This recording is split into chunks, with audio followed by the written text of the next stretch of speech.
Bon, avant de commencer cette vidéo, je vous rassure, il n'y a pas le chien dans la voiture, mais il va bien. C'est juste qu'il commence à faire très chaud. Et là, je pars faire des courses. Et donc, j'ai pas envie de le laisser attendre dans la voiture. Même les fenêtres un peu ouvertes, il fait trop chaud, il a son eau, il a tout ce qu'il faut. Mais là, il est mieux à la maison, au frais. Donc, rassurez-vous, Aiko va très bien. Salut les coureurs, salut les triathlètes. Bravo déjà à tous ceux qui ont participé au 70.3 à Aix-en-Provence hier. C'était une belle journée, j'avais pas mal de monde sur la course et franchement, bravo à tous. J'ai 3 nouveaux triathlètes qui ont terminé l'épreuve pour la première fois et ils se sont tous débrouillés comme des pros. Ça fait plaisir, ils étaient ravis.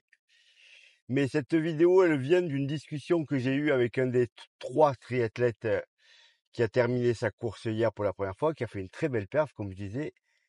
Et je lui ai parlé hier soir au téléphone, et il me dit, Michel, c'était top, j'adore le triathlon, je me suis régalé, mais j'arrête, je vais faire que de la course à pied, ça prend vraiment trop de temps, c'est pas vraiment compatible avec ma vie familiale, avec ma vie professionnelle. Et oui, le triathlon, c'est très compliqué si vous n'êtes pas célibataire, sans emploi, si vous voulez vraiment vous entraîner correctement et que vous faites du long. La réflexion, elle n'est pas sur le triathlon, elle est de façon générale. Quand vous choisissez une discipline, il faut vous poser les bonnes questions. Est-ce que c'est compatible avec ma vie professionnelle? Est-ce que c'est compatible avec ma vie familiale sans que ça la perturbe trop? Il est évident que si vous vous mettez à faire de l'Ironman, vous allez complètement bouleverser tout ça. Si vous vous entraînez vraiment, je parle des gens qui s'entraînent vraiment, hein, pas je m'inscris puis je fais 3 trucs, non, non, on parle des gens qui s'entraînent vraiment. Moi, quand je faisais de l'Ironman, je m'entraînais 20 heures par semaine. À l'époque, j'étais pas coach à temps plein. Je dois vous dire que j'ai pas vu grandir mes enfants, que j'ai mangé seul des tonnes de fois, que j'ai laissé ma femme s'occuper de tout ça, et que si c'était à refaire, je ne le referais pas parce que c'était une bêtise. Mais je me suis régalé, j'ai été soutenu, personne m'a rien dit, tout le monde m'encourageait, mais dans l'absolu, ça prenait vraiment trop de temps. Même aujourd'hui où je suis coach à plein temps depuis plus de 15 ans maintenant, je pourrais pas m'entraîner pour le triathlon. Je travaille trop à côté pour m'entraîner pour le triathlon, alors que pour la course à pied, par exemple, j'ai largement le temps. Donc vraiment, calculer tout ça. Le triathlon, par exemple, c'est vicieux, hein. Quand vous faites du triathlon, vous partez plus en vacances. Si vous pouvez pas prendre votre vélo, vous ne partez plus en vacances. Vous allez trouver 1000 excuses pour pas aller à un endroit. Si votre conjoint vous dit waouh, j'ai trouvé une super croisière pour cet été, instantanément vous dites croisière, pas de vélo, et j'ai ma course en octobre. Non, non, c'est pas possible. Qu'est-ce que je vais pouvoir faire pour pas y aller? Soyez raisonnable. Quand vous décidez de faire quelque chose, regardez si c'est compatible avec votre vie privée. Pareil avec le nombre de séances d'entraînement, hein. Moi, j'ai des coureurs qui me disent, Michel, voilà, je voudrais que tu me coaches, je veux faire du marathon. Je m'entraîne 3 fois par semaine, mais je vais m'entraîner 5 fois, 6 fois. Alors, je leur demande toujours, mais pourquoi tu t'entraînes pas 5 ou 6 fois dès maintenant? Pourquoi tu t'entraînais pas 5 ou 6 fois avant? Et la plupart du temps, la réponse est de me dire, ah mais non, mais j'ai pas le temps en fait, parce que tu comprends, avec le boulot, ma vie de famille, et ma question elle est toujours la même, et tu as divorcé, tu as changé d'emploi. Non, non, mais je vais faire les efforts. Non, il faut pas faire d'efforts. L'idée, c'est pas ça. L'idée, elle est pas bonne. On va occulter tous les athlètes, donc c'est le métier. Les athlètes professionnels. Vous faites que ça toute la journée. Alors quand je dis professionnel, c'est pas que vous gagnez de l'argent forcément, hein. C'est quelqu'un qui a la capacité de s'entraîner tout le temps, toute la journée, parce que son emploi du temps le lui permet, parce qu'il est célibataire, parce qu'il n'a pas d'enfant, pour les raisons que vous voulez. Tous ces gens-là, ils ont le temps de tout faire. Il n'y a que la notion de plaisir qui rentre en compte. On en parlera plus tard d'ailleurs. Mais pour tous les autres, il faut que vous calculiez. Si vous faites de la course à pied, effectivement, vous pouvez préparer un marathon avec 5 séances par semaine. Dites-vous que 5 séances de course à pied par semaine, si vous faites des sorties assez courtes la semaine de 1 heure, et même si vous faites des grosses sorties longues le week-end, allez, avec 6-7 heures d'entraînement par semaine, vous vous en sortez directement. En plus, la course à pied, la plupart du temps, vous pouvez partir de chez vous et aller courir directement. C'est-à-dire, vous partez courir 1 heure, c'est 1 heure. Vous savez que si vous avez 6 ou 7 heures à consacrer au sport dans la semaine, vous pouvez tout à fait vous entraîner comme cela. Ça pose pas de problème. Si vous faites de la natation, c'est déjà pas la même chose. Une séance de natation d'1 heure, c'est 3 heures de votre vie, hein. il faut aller à la piscine, il faut y aller dans les horaires d'ouverture, nager, faut vous changer, repartir, 3 heures. Le vélo, pareil, une sortie vélo, selon où vous habitez, vous avez 1 heure pour aller à l'endroit où vous allez pouvoir rouler. Alors vous y allez soit en voiture avec le vélo dans la voiture, soit en partant de chez vous, mais en faisant attention de ne pas vous faire tuer par les mecs en bagnole qui font n'importe quoi près de chez vous. Et ensuite, quand vous arrivez enfin à l'endroit où vous pouvez rouler, ben, vous avez plus qu'1 heure de temps puisque vous aviez 3 heures en tout et qu'il reste plus grand chose. Donc pareil, si vous voulez faire du vélo, ça prend énormément de temps. Donc l'idée, c'est de dire quoi? C'est quand vous choisissez votre discipline, choisissez, si possible, quelque chose qui est compatible avec votre vie. Et ne négligez pas vos conjoints, vos familles. Dites-vous bien que selon ce que vous allez choisir, ça va poser un vrai souci. Si vous faites de l'Ironman, vous ne pouvez pas envisager de ne pas faire des longues sorties en vélo. Ça veut dire que le samedi ou le dimanche, si vous travaillez, ben vous allez partir pendant 5 heures, 6 heures. Alors vous allez me dire, ouais, mais moi je pars rouler très très tôt. Oui, c'est ce que je faisais moi aussi. Quand j'allais à l'extérieur, je partais à 6 heures du matin. Donc je roulais de 6 heures à midi. Je rentrais à la maison, tranquille, et puis l'après-midi, j'avais envie de faire la sieste, hein. J'avais envie de rien faire. Parce que si ma femme me disait, oh, on va aller faire un tour et tout, franchement, j'en avais aucune envie. C'était pas vraiment compatible. Donc voilà, ça c'est pareil pour tout le monde. Ne vous trompez pas. Choisissez vraiment une discipline. Alors je parle des sports que je connais, hein, mais je suppose que c'est pareil dans absolument tous les sports. Il y a des sports en plus où il y a des horaires. Alors je parle même pas des sports collectifs où il faut se retrouver avec des gens, avec des heures précises, avec l'entraînement le soir à 20 heures. Enfin voilà. Moi je considère qu'il y a plein de choses qu'on ne peut pas faire quand on veut mener une vie de famille et une vie professionnelle euh, correcte. Donc, c'est pour ça que j'adore la course à pied, parce que la course à pied, ça marche avec absolument toutes les configurations. Celui qui est célibataire sans enfant, qui travaille pas, au chef d'entreprise avec 3 enfants et une vie de famille qui veut maintenir, parce que, bah oui, on peut aller courir 1 heure entre midi et deux au lieu d'aller manger au resto. On peut se lever 1 heure plus tôt le matin, etc. Donc ça, c'est vraiment, vraiment quelque chose qui est faisable. Donc, ne vous trompez pas quand vous choisissez votre discipline sportive. Maintenant, on va parler plaisir. Et je crois que vous êtes trop nombreux à oublier cette notion de plaisir. Faites des sports où vous vous faites plaisir. Ne succombez pas aux modes. Il y a eu la mode du trail. Tout le monde est allé faire du trail. J'ai l'impression que ça se calme. Là, aujourd'hui, c'est le marathon. Tout le monde veut faire du marathon. Et moi, le premier, je veux que tous mes coureurs fassent des marathons. Mais moi, c'est pas pareil. C'est parce que j'adore ça. Et en fait, quand on a une passion, on a envie de la transmettre. Je sais que les émotions que les gens vont retirer d'un marathon seront tellement plus fortes que ce qu'ils peuvent retirer de n'importe quelle autre course. Faites un 10 km, vous êtes content quand vous franchissez la ligne, vous êtes content si vous avez fait votre record. Mais la plupart du temps, bon voilà, vous avez fait un 10 km. Quand vous faites un marathon, quel que soit le chrono, à l'arrivée, c'est énorme ce que vous ressentez. Donc la notion de plaisir, elle est immense. Mais par contre, si vous aimez pas courir, n'allez pas faire un marathon. N'allez pas faire un marathon parce qu'en ce moment, tout le monde fait des marathons. Aujourd'hui, ça y est, la mode, c'est je dois faire un marathon. En gros, si vous faites pas un marathon, bah vous n'êtes pas quelqu'un de bien. Dans les CV, on met je suis marathonien. J'ai vu passer un CV il y a pas très longtemps où quelqu'un a marqué je suis marathonien, alors que je sais qu'il fait pas de marathon, hein. Donc il s'est dit je vais marquer ça, ça fait trop bien. Laissez tomber ça. Faites ce qui vous fait plaisir. Si vous aimez courir et courir beaucoup, ben faites du marathon. Mais si au bout de 5 minutes, quand vous courez, vous vous demandez pourquoi vous faites ça, mais n'allez pas faire de marathon, n'allez pas faire des marathons parce que vos potes font du marathon. Ça, par pitié, ne faites pas ça. Ne suivez pas les gens dans leur passion. Vous pouvez découvrir des choses qui vous plaisent. Vous pouvez vous régaler à faire quelque chose que vous connaissiez pas. Ça, c'est pas le problème. Vous essayez, ça vous plaît, vous continuez. Mais les gens qui courent parce que leurs potes courent, ou les gens qui font du tennis parce que leurs potes jouent au tennis, alors qu'ils aiment pas ça, c'est pas possible. J'ai même un exemple dans mon entourage. Il y a très longtemps, j'ai joué au tennis de table. Pendant 3 ans, on a joué comme des malades avec mes meilleurs copains. On était trois, donc on jouait tout le temps. On était en club, on était dans la même équipe, on avait monté une équipe et on faisait une sorte de rencontres interclub. On était 4 dans l'équipe, dont les 3 copains, et un vieux papy qui jouait avec nous, qui était notre mascotte. On a joué pendant 3 ans, ça s'est terminé un jour, je ne me rappelle même plus pourquoi. Et là, un des 3 avoue qu'il aime pas ça. Je dis: «Comment ça, tu aimes pas ça?» Il me dit: «Non, non, moi, tu sais, le tennis de table, ça me plaît pas vraiment, je préfère de loin le tennis». J'ai dit: «Mais pourquoi tu es venu jouer?» «Bah, pour être avec vous». J'ai dit: «Mais on s'est fait des heures et des heures et des heures d'entraînement et tu te régalais pas?» «Si, un peu, mais bon, franchement, non, pas tant que ça, quoi». Et là, je me suis dit: «Mais pourquoi il a fait ça?» On fait pas des choses pour être avec ses potes. Il aurait pu venir avec nous et nous encourager s'il avait envie d'être avec nous et dire: «Mais moi, je joue pas. Moi, je vais faire mes matchs de tennis».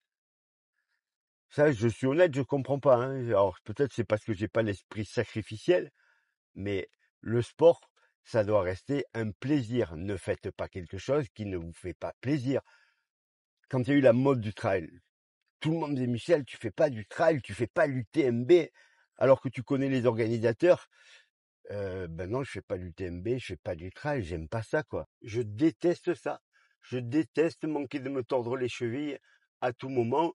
Je déteste me retrouver dans des petits sentiers où on voit pas où on va. Je déteste me retrouver dans les éboulis, dans les dévers. Donc je ferai jamais du trail. J'ai essayé, hein. J'ai essayé, j'en ai fait un. J'ai fait le trail du mont Olympe près de chez moi. J'ai même gagné dans ma catégorie. Si ça avait été que de la montée et que du plat, ça aurait été nickel. Le problème, c'est qu'il y avait les descentes. Dans les descentes, je me faisais doubler par tout le monde. C'était l'enfer. Alors, on m'explique que ouah, c'est trop beau, toi tu aimes courir sur la route, mais c'est pas beau. Excusez-moi, mais moi quand j'ai fait du trail, enfin quand j'ai fait mon trail, j'ai pas regardé le paysage, hein, parce que si j'avais regardé le paysage, j'aurais arrêté la course à pied depuis. Je me serais fait 4 fois la jambe, hein. J'en ai fait un autre de trail. J'ai fait les Templiers. J'ai fait les Templiers avec ma femme en 2007, 15 jours après le marathon d'Amsterdam. Où j'étais fracassé, j'étais fatigué, et je me suis dit, mais qu'est-ce que je fais là, quoi? J'avais détesté ça. Ma femme, elle avait envie de faire ça, on avait fait, c'était sympa, on l'avait fait tous les deux, hein. En plus, j'avais fait une crise de tachycardie parce que j'avais pas récupéré du marathon. Un calvaire, un calvaire. Et j'ai fait la Saint-Élion aussi, mais la Saint-Élion, c'est pas vraiment un trail. Donc tout ça pour vous dire, il y a eu la mode du trail, c'est toujours la mode, mais un petit peu moins, j'ai l'impression. Je me suis jamais dit, oh Michel, tu vas faire du trail, t'aimes pas ça, mais c'est pas grave, il faut faire du trail. Ben non, il faut pas faire du trail, je déteste ça. Je déteste ça. Mais je vais même plus loin que ça, hein. Je regrette tellement d'avoir fait du triathlon parce que je déteste nager. Et sur le triathlon, il y a la natation. Et je me suis forcé à nager 3 à 4 fois par semaine pendant 3 ans entre midi et deux. L'enfer sur terre. Alors, le triathlon, ça me faisait rêver parce que j'ai été bercé avec les histoires d'Hawaï et la création de l'Ironman d'Hawaï. Donc, je plaisante. Je ne regrette pas d'avoir fait de l'Ironman. Mais sur le fond, la natation, je déteste tellement ça que j'aurais jamais dû en faire. Je prenais pas de plaisir. Alors, je parle même pas au niveau des courses, hein. Chaque fois que je me retrouvais au départ d'un triathlon, je me disais, Michel, c'est le dernier. Arrête. J'avais une peur panique de me mettre à l'eau, quoi. En plus, j'étais nul. Sur Ironman, mon meilleur chrono, c'est 1h14. Je m'entraînais 4 fois par semaine. Voilà. Si à l'époque, parce que ça remonte à 20 ans maintenant, j'avais croisé un coach comme moi qui m'expliquait que ça servait à rien d'aller nager autant et que nager une fois par semaine, juste pour être à l'aise dans l'eau, ça suffisait. Parce qu'en fait, au bout de 6 mois, j'avais le même niveau qu'au bout de 4 ans. C'est tellement technique, la natation, que si vous prenez pas des cours de natation, si vous corrigez pas des défauts, ça sert à rien. Et en plus, même si vous faites des progrès énormes, hein, vraiment, vous entraînez comme un malade, vous faites que ça, allez, vous allez gagner 10 minutes sur un Ironman. Si vous dépensez le quart de l'énergie que vous avez dépensé en natation pour progresser en course à pied, en vélo, mais vous gagnez demi-heure. Ça, maintenant, mes athlètes, mes triathlètes surtout, ils profitent de mon expérience. Il y en a encore un qui me dit, hier, Michel, écoute, grâce à toi, j'ai nagé qu'une fois par semaine et j'ai fait exactement le même chrono que l'année dernière où je m'emmerdais la vie. C'est exactement ça. On parle pas des mecs qui jouent la gagne où il faut être meilleur dans tout, hein. On parle des gens qui ont une vie normale, hein, qui ont un travail, des enfants, une famille et qui donc ne peuvent pas tout faire. Donc quand vous faites du triathlon, privilégiez ce qui rapporte, c'est-à-dire en gros faites du vélo pour être capable de courir derrière. Si vous êtes un coureur, c'est la même chose, il faut quand même faire du vélo parce que sinon, vous n'allez pas pouvoir courir. Donc, j'en reviens à la notion de plaisir. Choisissez des disciplines qui vous font plaisir. Ne cédez pas aux modes. Alors, vous avez peut-être une façon de voir les choses qui est différente de la mienne, hein. Je dois être égoïste. Moi, j'ai pas envie de faire des choses que j'ai pas envie de faire. Je suis désolé, hein, j'ai pas envie. Non, non, j'ai vraiment pas envie. Quand j'ai pas envie de faire quelque chose, je le fais pas. Je vais pas aller faire du trail parce que mes potes font du trail. Je vais pas aller faire du marathon parce que mes potes font du marathon. Ben, ils font du marathon. Si j'ai envie d'être avec mes potes, je les accompagne. Mais voilà, ça s'arrête là. Il y a 2 ans, mon meilleur ami est venu avec moi à Berlin. J'étais super content qu'il vienne. Il a jamais couru de sa vie. Enfin, si, il courait avec moi quand on était au lycée et qu'on a été champion académique du 4 x 100 mètres. Mais lui, il fait de la natation. Ben voilà, il court pas et alors il est venu avec moi quand même. Ben, il m'a accompagné, c'était génial, mais il s'est pas dit ouais, c'est trop bien, je vais m'inscrire au marathon. Heureusement d'ailleurs, parce que sinon il aurait mal fini, je pense. Donc tout ça pour vous dire, n'oubliez pas cette notion de plaisir. Rappelez-vous que vous gagnez pas votre vie avec ça. Rappelez-vous que vous ne serez pas une meilleure personne si vous faites quelque chose qui vous plaît pas. Gardez en mémoire la notion de plaisir. Si vous aimez beaucoup courir, oui, vous pouvez faire du marathon. Si vous aimez pas courir, faites pas du marathon, mais faites même pas de la course à pied. Faites de la natation si vous aimez nager. Je vous disais, moi, je regrette d'avoir été nager autant parce que j'aime pas ça.